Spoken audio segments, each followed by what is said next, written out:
The speakers are about to blow. The speakers are about to blow. The speakers are about to. வணக்கம் அன்பு உறவுகளே, நான் உங்களின் சிறி. உறவுகளே, இன்னைக்கு கிளிநொச்சி மாவட்டத்தில் இந்த பரந்தன் முல்லை ரோட்டு 2ஆம் கட்டு என்றது ஒரு பின்தங்கிய கிராமம். இந்த பின்தங்கிய கிராமத்துக்குள்ள இருந்து ஒரு விவசாயத்தை நம்பி வாழுகிற இந்த பிரதேசத்துக்குள்ள ஒரு மகள், ஒரு பிள்ளை ஒரு சாதனை படைச்சதுன்றது ஒரு பெரிய விடயம். இதே நேரத்தில் இலங்கையில வேற மாவட்டங்கள்ல இப்படியான ஒரு சாதனை நடந்தால் எத்தனை பேர் போய் அவர்களுடைய நிகழ்வுகளை ஒளிபரப்பாகினோம். அந்த வகையில நாங்கள் இன்றைக்கு எங்களுடைய மண்ணிலே எங்களோட தாயகத்துல வாழுகிற பிள்ளைகளுடைய திறமைகளை நாங்கள் வெளிக்கொண்டு வருவதற்கு நாங்கள் பின்னிக்கவில்லை. அதுவும் இது ஒரு பின்தங்கிய கிராமம். பாருங்க, அவன் இல்லத்துக்கு போறதுக்கு முன்பதாக விவசாயத்துல நெல்மணிகள் வரவேற்று கொண்டிருக்கிறது. அந்த நெல்மணிகள் வரவேற்கிற ஒரு காணிக்குள்ள தான் நாங்கள் அந்த இல்லத்துக்கு போக போறோம். அந்த வகையில அந்த பிள்ளையனுடைய சாதனை என்னன்றதைத்தான் நாங்கள் எங்களுடைய காணொளி மூலம் உலக உறவுகளுக்கு கொண்டு வர. எங்களுடைய சனலுக்கு புதுசாக வர்ற உறவுகள் எங்களோட சனலை நீங்கள் சப்ஸ்கிரைப் செய்து கொண்டு லைக் பண்ணணும் என்று கேட்டுக்கொண்டு பாருங்க உறவுகளே, நாங்கள் இந்த இல்லத்துக்கு சென்று இந்த பிள்ளையனுடைய குரல் தேர்வை எங்களுடைய காணொளி மூலம் பதிவு செய்து நாங்கள் இன்றைக்கு உலகுக்கு கொண்டு வர போறோம். நன்றி. மிகவும் அழகாக இருக்கு. விவசாயம் நெல்லு மணிகள் இப்ப அறிவு பெற்ற காலம் ஆயிட்டுது. அந்த வகையில மிக என்ன நெல்லு கொலுசுகள், என்ன நெல்லு நெல்மணி இல்லாட்டிக்கு இன்றைக்கு அரிசிகளெல்லாம் நிறைய விலையேறி விட்டது. இருந்தாலும் தங்களுடைய அந்த வகையில தங்களால் முடிஞ்ச விவசாயத்தை இந்த மக்கள் செய்து வருகினம்.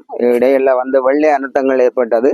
அதிலும் எஞ்சி இருக்கிற இதுகள் தான் இன்றைக்கு இங்க காணப்படுது. அந்த வகையில இதுவும் ஒரு பெரிய ஒரு பின்தங்கிய இடமா இருந்தாலும் இந்த விவசாயம் என்றதுதான் குறிப்பிடத்தக்கது. மிக அழகாக பனைமட்டையில வரியப்பட்ட வேலிகள், இதுகளெல்லாம் உங்களுடைய பாரம்பரியத்தில முன்னைய தமிழர்கள், முன்னைய மக்கள் இதுகளெல்லாம் பயன்படுத்தப்பட்டது. அந்த வகையில அங்க அவருடைய இல்லத்துக்குள்ள நாங்கள் வந்துட்டோம். வணக்கம் உறவுகளே, நாங்கள் இன்றைக்கு சொன்னபடி பரந்தன் 2ஆம் கட்ட முல்லை ரோட்டு பரந்தன் 2ஆம் கட்ட கிளிநொச்சி மாவட்டத்தில் பௌசிகாவினுடைய இல்லத்துக்கு வந்திருக்கிறோம். ஏற்கனவே நாங்கள் அவருடைய இல்லத்துக்கு வாரத்துக்கு முதல் அவருடைய நுழைவாயில நாங்கள் சொல்லிட்டோம்.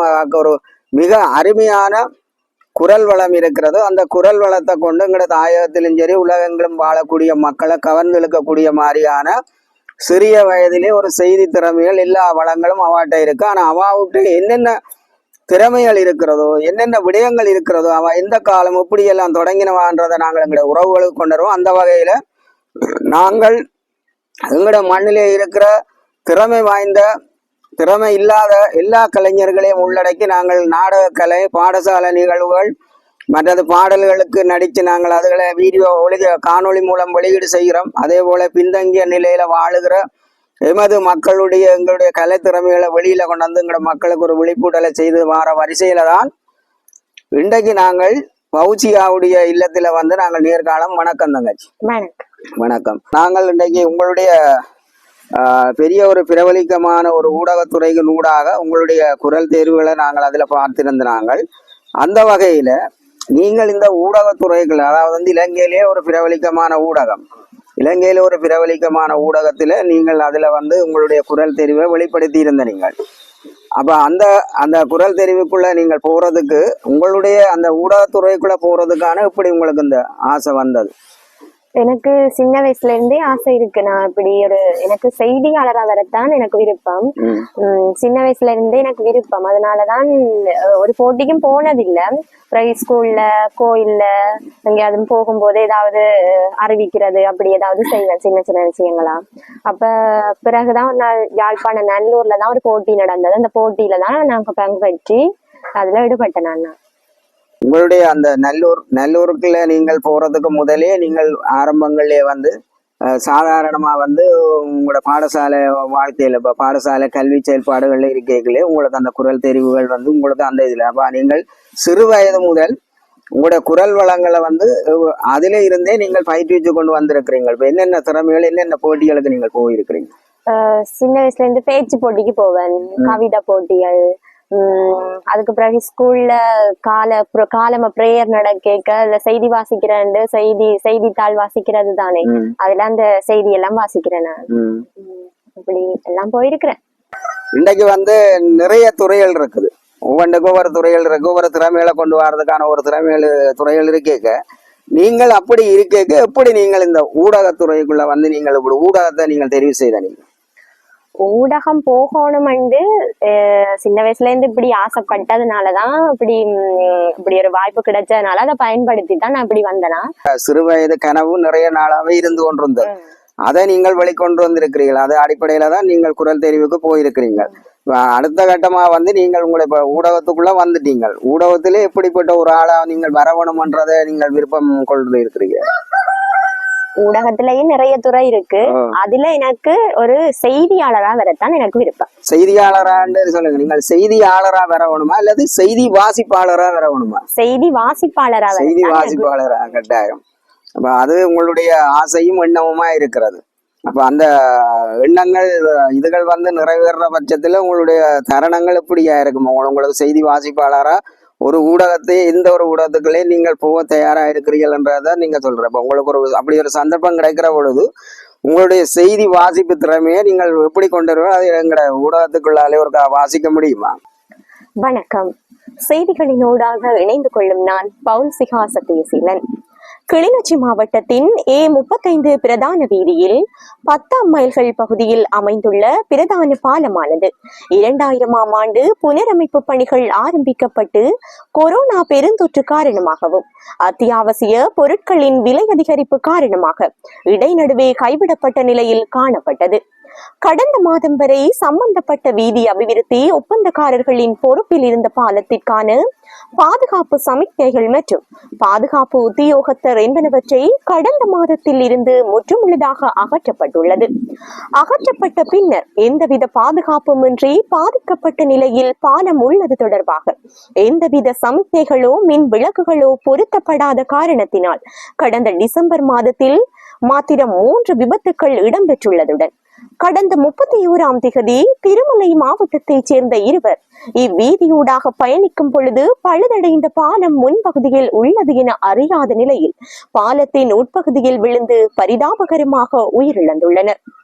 இச்சம்பவத்தை அடுத்து இன்று வடமாகாண ஆளுநர் அவர்கள் சம்பந்தப்பட்ட பகுதிக்கு வருகை தந்து பார்வையிட்டதுடன் எதிர்வரும் மார்ச் மாதம் அளவில் இப்பாலத்துக்கான புனரமைப்பு பணிகள் மீண்டும் ஆரம்பிக்கப்படும் என தெரிவிக்கப்பட்டுள்ளதுடன் அத்துடன் தற்காலிக பாதுகாப்புக்காக வீதி விளக்குகள் மற்றும் வீதி சமிக்ஞைகள் பொருத்தப்பட வேண்டும் எனவும் சம்பந்தப்பட்ட அதிகாரிகளுக்கு பணிபுரி வழங்கி சென்றுள்ளார். இது தொடர்பாக மக்கள் கருத்து தெரிவிக்கையில் புனரமைப்பு பணிகளுக்காக மக்களின் வரி பணத்திலேயே புனரமைப்பு பணிகள் நடைபெற்று வந்ததாகவும் இப்படியான வீண்விரியத்தினை மேற்கொள்வதை தவிர்த்து கொள்ள வேண்டும் எனவும் பாதிக்கப்பட்ட இருவருக்கும் நஷ்ட ஈடு சம்பந்தப்பட்ட திணைக்களங்கள் வழங்க வேண்டும் எனவும் தெரிவித்துள்ளனர். நன்றி. மிக அற்புதமா அருமையா இருக்குது. மிக அருமையான குரல் தெரிவு. கட்டாயம் வந்து உங்களுக்கு நல்ல வரவேற்பு இருக்கும். நல்ல அருமையா வாசிச்சீங்க. நீங்கள் இப்படி வாசிக்கிறதுக்கு முதல் நீங்களா கற்றுக்கொண்டீங்களே, இதை செய்தி வாசிக்கிறத பாட்டு பழகி நீங்கள் இப்படி வாசிக்க பழகினீங்களா அல்லது உங்களுக்கு பின்னாலே யாராவது இருக்கணுமா? அப்படி இல்ல, வளமையா 8 மணி செய்தி இப்படி செய்திகள் எல்லாம் போறதுதானே, அதை பார்த்து எனக்கு அவங்க அந்த செய்தி சொல்றதை பார்த்து நானும் முன்னைக்கு இருந்து அப்படி சொல்லுவேன். எனக்கு ஒரு விருப்பம் மாதிரி. அப்ப அதை பார்த்து தான் நான் அப்படி பழகினா. செய்தி வாசிக்கிறதுல நீங்கள் அதை ஒரு பாடமா எடுத்து அதுல அதனுடைய பரீட்சை கூடாகத்தான் நீங்கள் அந்த செய்தி வாசிப்பு திறமையை பெற்று இன்றைக்கு இவ்வளவு தூரத்துக்கு வந்திருக்கிறீர்கள். உங்களுடைய சிறு வயதிலேயே நீங்கள் மிக அருமையான குரலை கொண்டிருக்கிறீர்கள். உங்களுடைய அடுத்த கட்டத்துக்கான நகர்வுகள் அல்லது அடுத்த கட்டத்துக்கு நீங்க போகக்கூடிய மாதிரி ஏதாவது ரோல் மாடல் ஏதாவது இருக்கா? ரோல் மாடல் நான் ஒருத்தரையுமே பார்த்து வந்தேல. நான் நல்லா வாசிக்கிறேன், அதனால எனக்கு திறமை இருந்தா ஏதாவது கிடைக்கும், வாய்ப்புகள் கிடைச்சா வாய்ப்பை பயன்படுத்தி முன்னுக்கு வருவேன். ஒரு நம்பிக்கையோட நீங்கள் பயணித்து கொண்டிருக்கிறீர்கள். நாங்களும் வாழ்த்துக்களை தெரிவிக்கிறோம். வேறன்னு சொன்னா நிச்சயமா வந்து இந்த சிறிய வயதுல நீங்கள் கொண்டிருக்கிற அந்த ஆர்வம் வந்து உங்களுடைய நோக்கம் வந்து இந்த உங்களுடைய செய்தி வாசிப்பு கூட பல்லாயிரக்கணக்கான மக்கள் இந்த உண்மையை அறிஞ்சு கொள்ளணும்ன்ற ஒரு நம்பிக்கையின் அடிப்படையில நீங்க செய்தி வாசிப்பாளராக பயணிக்கணும்ன்றதுதான் உங்களுடைய இலக்கா இருக்கா? அப்படியா? இப்ப நீங்கள் நிறைய செய்திகள் வாசிச்சிட்டீர்கள். இப்ப எங்களுடைய சணல் சார்ந்து எங்களுடைய சணல் சார்ந்த ஒரு சேவை சம்பந்தமான ஒரு செய்தியை வாசிச்சு காட்டுங்க. எங்களுடைய உறவுகளுக்கு கட்டாயம் நிறைய உறவுகள் இருக்கிறோம். வணக்கம். உதயம் யூடியூப் சேனலானது மக்களுக்கான பல்வேறு சேவைகளை வழங்கி வருகின்ற நிலையில் பாடசாலை மாணவர்களுக்கான உதவி நலத்திட்டங்கள், மாற்றுத்திறனாளிகளுக்கான உதவி வழங்கல்கள் மற்றும் பல்வேறு கலைஞர்களையும் ஊக்குவிக்கின்ற பல்வேறு பணிகளில் ஈடுபட்டு வருகின்றது. இவ்வாறான இந்த உதயம் யூடியூப் சேனலிற்கு அனைவரும் ஆதரவு வழங்குமாறு கேட்டு விடைபெறுகின்றேன். நன்றி.